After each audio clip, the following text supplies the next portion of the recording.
When my dad married his new wife, I was 12. Mom had been gone for about 4 years by then. I was still getting used to the idea of her not being around, and honestly, it just felt weird seeing Dad with someone else. The new wife wasn't bad or anything, and she seemed okay enough. But things changed when she moved in, bringing her toddler daughter with her. The little girl was maybe 2 or 3, and right from the start, she was like the center of their universe.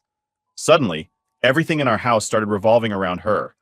I was still dealing with losing my mom, so it wasn't like I was super excited to suddenly have this new family thrust upon me. I mean, it was only 4 years since Mom died, and I was still trying to figure things out. I'd catch Dad looking at me, almost like he felt guilty, but he never really said anything about it. We'd just kind of go through the motions of trying to blend as a family, but it felt awkward, like we were all just pretending to be okay with everything. The one thing I had left of my mom, though, was her engagement ring. That ring had been in our family for generations. My grandma gave it to her, and she'd always said it was meant to be passed down. It was the last piece of her that I could hold on to, a bit of family history I could keep close. I wore it on a necklace because it was a little too big for my fingers. Every time I looked at it, it was like a little reminder that Mom was still with me somehow. About a year after Dad remarried, his new wife's daughter, the toddler, was diagnosed with a rare form of cancer. I didn't really understand what that meant back then, but I knew it was serious. The mood in the house went from tense to just heavy. Everything was about her treatments, her doctor visits, and whatever else she needed. I'd come home from school, and there'd be no one there because they were all at the hospital. I'd eat alone most nights, hearing the quietness of the house and just feeling more and more like an outsider. Then came the day when Dad sat me down in the living room with that serious look on his face. He told me they'd found an experimental treatment that might help the girl, but it wasn't available nearby. They'd have to stay somewhere else for a few months, and the costs were insane. His new wife's family wasn't in the picture, and they didn't have much savings, so they were looking for other ways to pay for it. He looked at me, all serious, and asked if we could sell Mom's engagement ring. I didn't understand at first. Like, what did that have to do with anything? That ring was mine, left to me in her will. It wasn't just some fancy jewelry to sell whenever.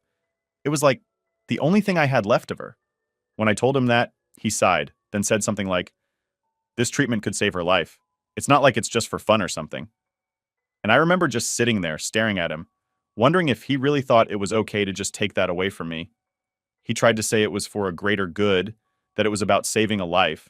And I mean, yeah, I get that, but I was just a kid myself, barely 13, and he was asking me to give up the one thing that still connected me to my mom. I didn't know how to explain that to him without sounding selfish, which is exactly what he called me when I tried.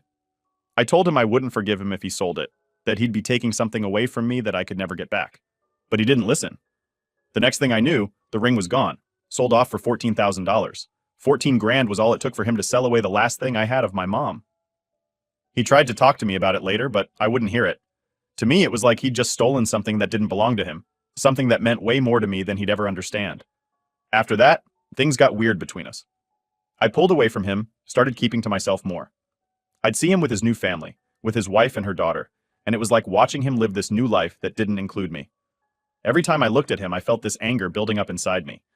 I'd catch myself wanting to scream at him, to tell him how much I hated him for what he did, but I held it in.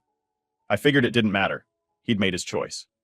For a while, I just tried to focus on school and friends, anything to distract myself. But that feeling of betrayal didn't go away. I'd come home every day, see them all together, and feel like an outsider in my own house. He'd already chosen his new family over me, and that ring was just the final proof of it. Even when they'd go off for her treatments and leave me home alone, it wasn't like I felt relieved. I was just there, in this house full of memories that didn't mean anything to anyone else. I stopped talking to him about anything important. If he asked about school, I'd just give short answers. When he'd try to make plans to do something together, I'd brush him off, pretending I was busy or didn't feel like it. Part of me hoped he'd notice, that he'd realize what he'd done and apologize. But he never did. He'd just keep trying to make it work, acting like nothing was wrong. By the time I was getting close to 18, I was already planning my escape. I knew I couldn't stay in that house any longer. Every time I thought about how he'd sold Mom's ring, it felt like a fresh wound, like he'd chosen his new family's needs over my right to have something that connected me to her. I started saving every little bit I could, planning my exit. I wanted out of there, far away from a place that didn't feel like home anymore. I guess some people might say I was overreacting, but when you're 13 and someone takes something so important from you, it messes with your head. It's not just about the ring itself. it's about what it stood for. That ring was my link to a family I'd lost, a memory of a mom I could barely remember clearly. Losing it felt like losing her all over again, and no one understood that, especially not my dad. The years after my dad sold the ring were strange. I thought maybe I'd get used to it, like eventually I'd be able to let it go and move on, but that just didn't happen. If anything, the anger and resentment kept building up. Every time I looked at my dad, I'd just see the guy who chose someone else's kid over his own, who took the one thing left of my mom and gave it away like it was nothing. And it didn't help that, in those years, I felt like I was just there, a shadow in their new family.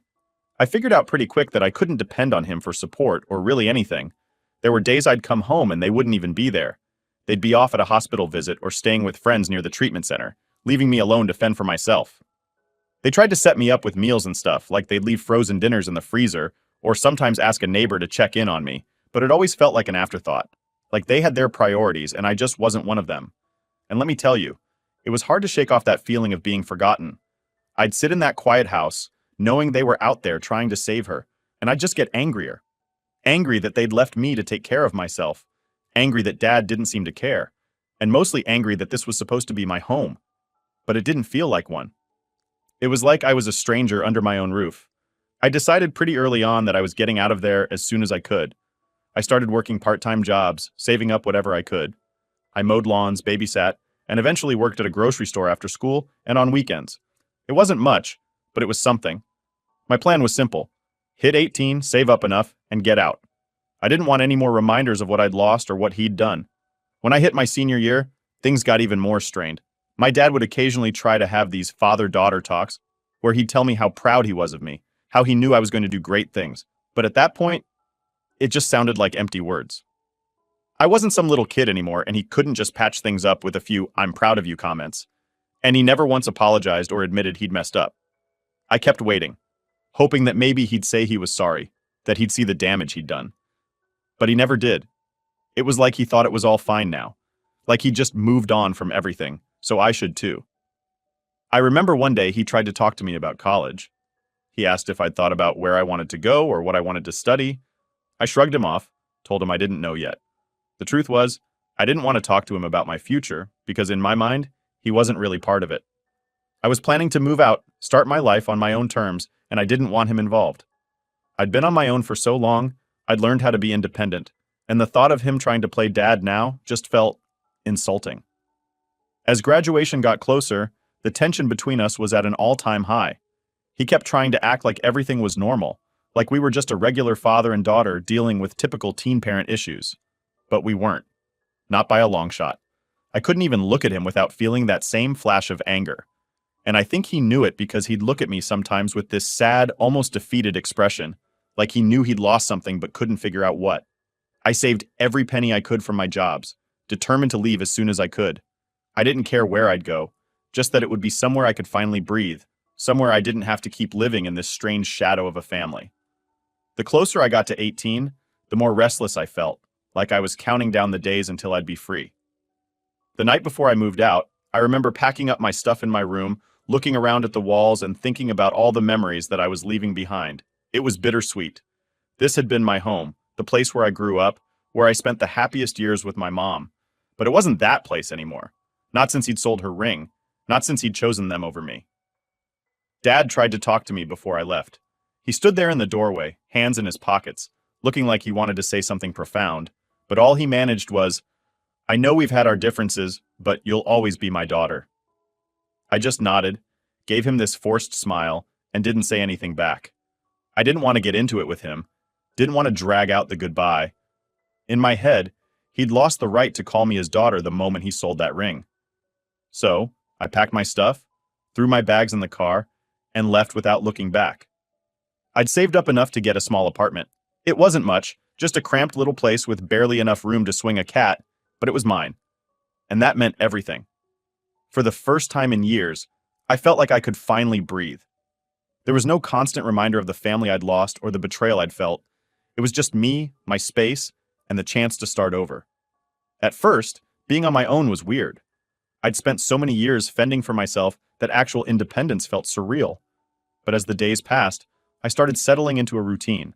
I'd wake up, go to work, come home, and it felt good. peaceful even. I didn't have to worry about Dad or his new family. I didn't have to deal with their drama or the constant reminders of what had happened. Of course, Dad tried to stay in touch. He'd call occasionally, leave these long voicemails asking how I was doing, telling me he missed me. I ignored most of them. Sometimes I'd listen, but only out of curiosity. Part of me kept waiting for him to say he was sorry, that he'd realized he'd messed up and wanted to make things right. But that apology never came. It was always the same old, "I miss you," or "I just want to hear from you," like he couldn't understand why I'd left or why I didn't want to talk to him. After a few months, I got my first real job, something that paid enough to let me keep the apartment and cover my bills. Life was simple, and I liked it that way. I didn't need anyone's pity or help. I'd made it on my own, and I was proud of that. It wasn't until much later that I realized just how much leaving had changed me. I was tougher, more guarded. I didn't let people in easily because I knew what it felt like to be betrayed by the ones you trusted most. But even with all that, there was still this tiny part of me that wanted closure, that wanted to know if he ever regretted what he'd done. But I wasn't going to wait around for that answer. I'd spent too long waiting on him to do the right thing, to be the dad I needed. I was done with that. Moving out wasn't just about getting my own space. It was about finally letting go of everything that had held me back. And as far as I was concerned, that was the best decision I'd ever made. I'd been on my own for a while by then. I got used to the peace, the independence, and honestly, I didn't miss them. There was a certain freedom in being able to live without constantly thinking about family drama, or wondering if Dad would ever apologize. I was finally past it, or at least I thought I was. Then one day, completely out of the blue, I get a call from my dad. I'd almost forgotten what it sounded like when he said, "Hi, kiddo," in that awkward, fake cheerful voice he used whenever he had bad news. He didn't waste any time before diving into the reason for his call, telling me his wife's daughter was sick again, that the cancer was back. He sounded strained, like he was already bracing himself for what he'd have to ask, and I knew deep down that there was only one reason he'd reach out after all this time. Turns out I was right. After all these years, he was asking for money. My own dad was calling me, not to apologize, not to make things right, but to ask for a handout to help his new family. He gave me this whole speech about how they were drowning in medical bills, how things were tight, and that every little bit would help. He mentioned the money he'd saved up for me before he got remarried. It wasn't a lot, just a few $1,000 he'd set aside for my future back when I was little, but he was hoping I'd pitch in. It felt like a slap to the face. I asked him straight up why he thought I'd want to help after everything. He stumbled over his words, trying to explain that he thought maybe enough time had passed and that surely I didn't still hold a grudge. He said it was for a good cause, that I had the chance to make a difference. Like this was all some noble gesture, not another way for him to bail himself out of the mess he made. I didn't hold back. I told him exactly what I thought, that he had no right to ask me for anything after selling my mom's ring. I said it was insulting that he even thought I'd consider it, especially after he'd never bothered to apologize. He kept trying to say I was being unreasonable, that I should let go of the past. He sounded like he genuinely believed I was in the wrong for being upset about the ring.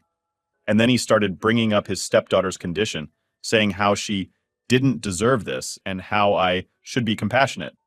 I told him compassion goes both ways. I reminded him how he chose them over me, over my mom's memory, and then acted like everything was fine afterward. He got quiet, which I thought meant he'd finally understood. But no, he just sighed and said, "I wish you could let it go." That was the moment I knew he'd never really get it. Then his wife started calling me.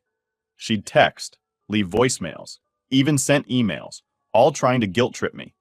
She'd say stuff like, "It's not about you, it's about saving a child's life," and "We're family, we should help each other." I guess she thought that bringing up the family card would somehow make me cave, but honestly, it had the opposite effect. Every message just reminded me how they'd thrown me aside when I was still a kid. I was family now that they needed money, but back then I was just an inconvenience to be brushed off. After ignoring her for a while, she tried a new approach. One day, she left this long, drawn-out voicemail about how the ring had saved her daughter's life, and how I should be grateful that it went to something so meaningful. The audacity of it left me speechless. She was seriously trying to twist it like I was the bad guy for wanting to keep my mom's last gift. I didn't even respond to that one. I just deleted it and blocked her number. It didn't end there, though. Somehow, she got the rest of the family involved. Aunts, uncles, even cousins who barely knew me growing up, they all started chiming in. Some messaged me directly, others just posted passive-aggressive stuff on social media about family values and putting others first. It was a circus, and it was exhausting. I ended up deleting a bunch of my social media profiles just to get some peace. One night, though, I got a message from my grandmother. She's usually pretty chill, keeps to herself, but this time, she'd clearly been roped into the mess. She wrote this long, awkward message about how family needs to stick together and that my dad's stepdaughter was going through an unspeakably hard time. I felt bad for her, but I was tired of being guilted. I sent a simple reply, explaining that my dad had already chosen his family years ago when he sold the ring, and that he didn't get to come crawling back now just because they were short on cash. She didn't respond after that, and I could tell it had stung, but I wasn't about to apologize for setting boundaries. Things hit a new low when I ran into my dad's wife in public. I was grabbing some groceries, minding my own business, and she just appeared out of nowhere, standing right in front of me in the middle of the aisle. At first, I thought she'd just walk by or pretend not to see me, but no, she went straight into her speech about how selfish I was, how disgusting it was that I could even think about keeping the money while her daughter was fighting for her life. I was done holding back. I told her that the ring had meant more to me than she or her daughter ever could, and that she was lucky I hadn't taken legal action when my dad sold it. I reminded her that it was my right to keep whatever money I had, and that if she needed funds so badly, there were other ways to get help. She looked at me like I was the devil, muttered something under her breath, and stormed off. I could feel people staring, but I didn't care. I wasn't going to let her bully me into giving up the last bit of security I had. Walking out of that store, I felt weirdly relieved. For so long, I'd held all that anger in, let it simmer under the surface. But finally, I'd stood up for myself. I'd drawn a line, told her exactly where I stood, and didn't back down. And yeah, maybe it felt a little ruthless, but it was better than just sitting back and letting them guilt trip me. After that, things quieted down for a bit. The calls stopped, and I didn't get any more messages from random family members. I think they realized I wasn't going to budge. But there was still this nagging feeling, this little voice in the back of my head that kept asking if I was in the wrong. I mean, yeah, they'd hurt me, and they had no right to ask for my money, but part of me still wondered if I was being too harsh. Maybe I'd just gotten so used to being angry that I'd forgotten what it was like to feel anything else. It was a hard thing to shake, that guilt. Even though I knew I hadn't done anything wrong, I still couldn't help questioning myself. That's the thing about family. They know exactly where to hit you, where it'll hurt the most. And even when you're standing up for yourself, there's this part of you that wonders if they're right. But in the end, I had to remind myself that I'd spent years putting up with their choices, their disregard for my feelings, and I wasn't going to let them pull me back in. I'd finally started to build a life for myself, and I wasn't about to let them tear that down just because they didn't like my answer. So I stuck to my guns, blocked them again, and moved on. At least, that's what I kept telling myself I was doing. After the grocery store confrontation with my dad's wife, I thought things might finally calm down. I'd told her straight up how I felt, and I figured that maybe, just maybe, they'd get the message and leave me alone. But if anything, things only got worse. Within a few days, it was like the whole extended family had decided to form some kind of intervention. Everyone suddenly had an opinion on what I should do and how I needed to make things right. I'd see these random texts from family members I hadn't heard from in years, all talking about how family helps family. A few of them went on about how unforgiving I was being, and that grudges only poison the person holding them. It felt like they were reading from the same script, probably fed by my dad or his wife. It was like they'd turned me into the villain, the person who was too cold-hearted to help a sick child, which wasn't even close to the truth. The worst part was when they started tagging me in posts on social media. I'd see these guilt-trippy quotes on my feed, like, "When we're gone, all we have is family," or "A heart that forgives is a heart that heals." I'd roll my eyes so hard I could practically see my own brain. Eventually, I decided to delete a bunch of them. I didn't need that kind of pressure or manipulation. But of course, that led to more drama, with people messaging me saying stuff like, "How could you delete me? You're acting like a stranger to your own family." It got so ridiculous that I just started ignoring everything. But they kept pushing.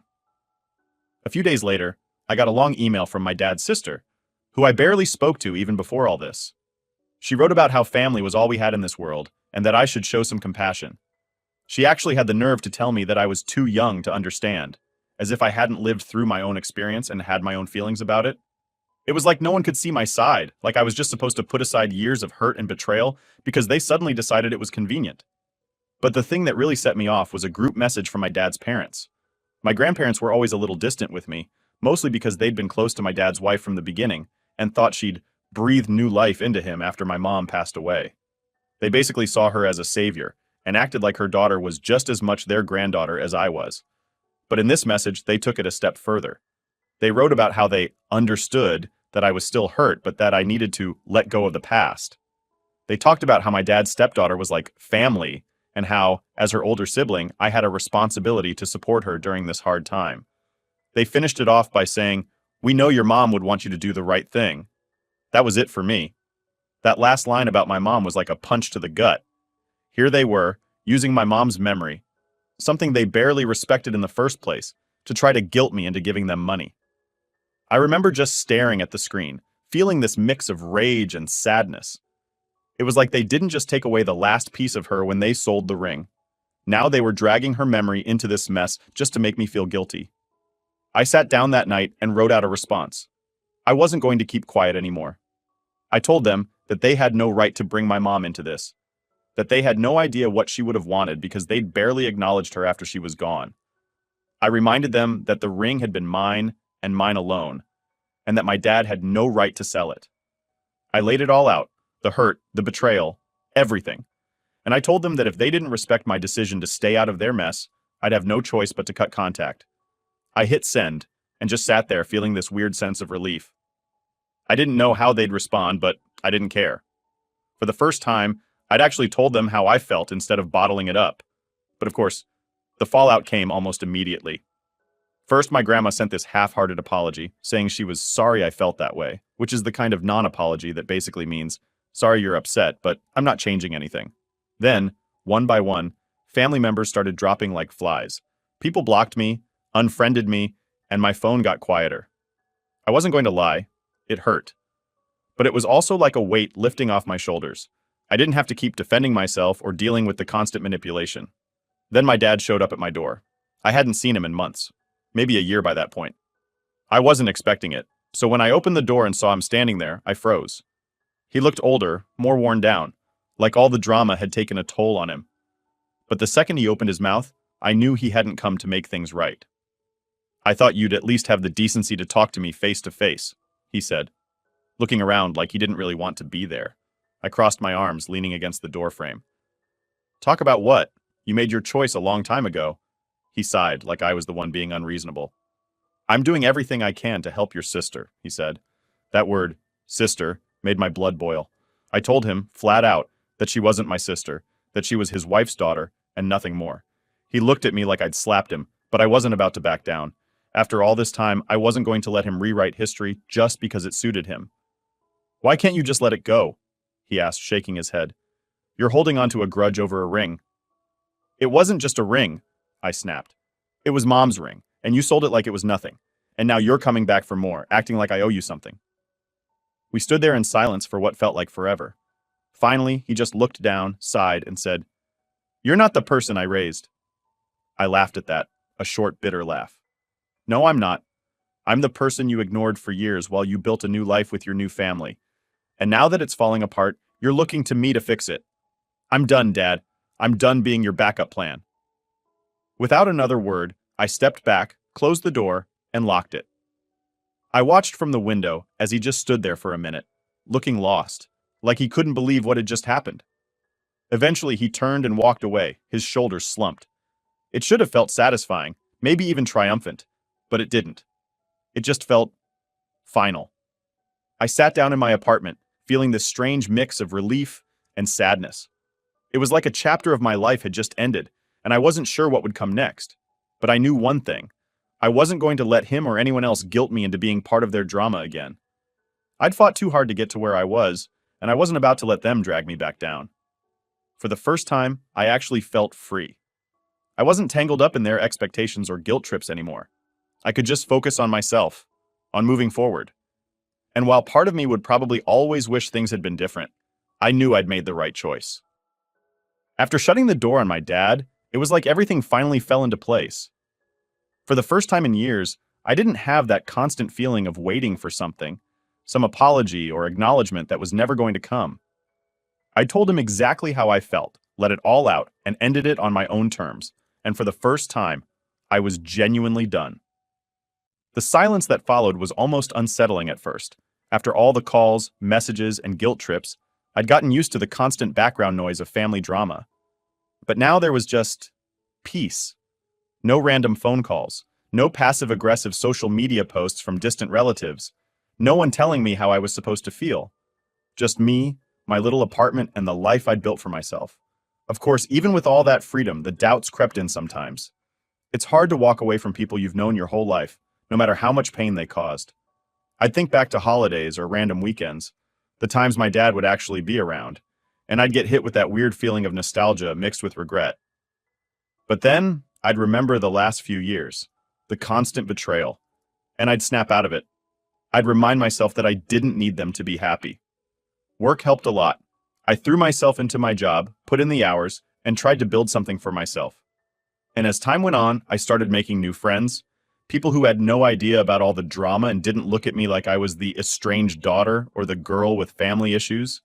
It was refreshing, and it felt like I could finally move on without the weight of my past hanging over me. About a month after my last confrontation with my dad, I got a message from my aunt, one of the few people who hadn't picked a side in the whole mess. She'd always been a bit of a neutral party, someone who'd send a quick text on my birthday or check in every now and then, but never too involved. She said she just wanted to make sure I was doing all right, especially after all the family stuff. Part of me wanted to ignore it, just let sleeping dogs lie, but another part of me was curious, so I messaged her back, keeping it casual. I told her things were fine, that I was focusing on work and keeping my distance from all the drama. She replied with a lot of "I understand," and that must have been hard, which felt a bit like she was trying to avoid saying too much. Then, out of nowhere, she dropped a bombshell. Apparently, my dad and his wife had hit a financial rough patch. Between the medical bills, their other expenses, and whatever else they'd been dealing with, they were stretched thin. My aunt didn't go into details, but she hinted that they were struggling more than I'd realized. They'd even put their house up for sale, probably to cover whatever debt they'd racked up from the treatments and everything else. Hearing that should have made me feel something. Maybe a bit of pity, maybe satisfaction, maybe even a pang of guilt. But honestly, I just felt nothing. It was like I'd reached the end of a story I'd stopped caring about a long time ago. I didn't wish them any harm, but I wasn't going to go running back to help them either. They'd made their choices, just like I'd made mine. My aunt wrapped up her message with, "I thought you should know. It's still family after all." And that part stuck with me for a while. What does family even mean when they treat you like an afterthought? When they only reach out because they need something, not because they actually care about you? I realized that just because we shared blood didn't mean I owed them anything. Family wasn't just about DNA, it was about people who actually had your back, who respected you and valued you. And that wasn't them. In the months that followed, I put my focus back on the people who had been there for me. My friends, the distant relatives who actually checked in out of genuine care, not out of obligation. I started to see that the family I chose was worth so much more than the one I was born into. My dad and his wife had taken enough from me over the years. I wasn't going to let them take my peace too. Eventually, the calls and messages faded completely. I guess they finally realized that I wasn't going to be their fallback, that they couldn't keep me on the hook with guilt or family loyalty, and I was okay with that. I'd spent too many years trying to be the daughter they wanted, waiting for them to see me, to value me. But those days were over. I was done waiting for something that was never coming. Sometimes people would ask me about my family, new friends, co-workers, people who didn't know the whole story. They'd say things like, "Are you close with your parents?" Or, "Do you have any siblings?" And I'd just smile and give a simple answer. "No, it's just me." It was easier that way, and it felt right. I didn't need to explain the whole backstory or dive into all the drama. All they needed to know was that I was okay on my own. And honestly, I was more than okay. For the first time in my life, I felt like I was finally living for myself, not constantly looking over my shoulder, wondering if my dad would finally come around. I didn't need his approval or his apologies. I'd given myself permission to let go, to move on, and that was all the closure I needed. By the time the year rolled around, I'd created a life that was entirely mine. My career was going well. I had a close-knit group of friends who felt more like family than my own ever did, and I'd finally found peace with everything that had happened. I wasn't angry anymore. I wasn't hurt. I'd gone through it all, felt every bit of that pain, and come out stronger on the other side. Looking back, I realized that losing them had actually set me free. It forced me to find strength I didn't know I had, to stand up for myself in ways I never thought I could. And while it hadn't been easy, it was worth it. I was finally living on my own terms with people who actually cared about me. So, here I am now, finally closing that chapter for good. No more wondering, what if? No more waiting for apologies that would never come. Just me, living my life, free from all the weight I'd carried for so long. I may not have the family I once imagined, but I have a life I can be proud of, and that's enough for me.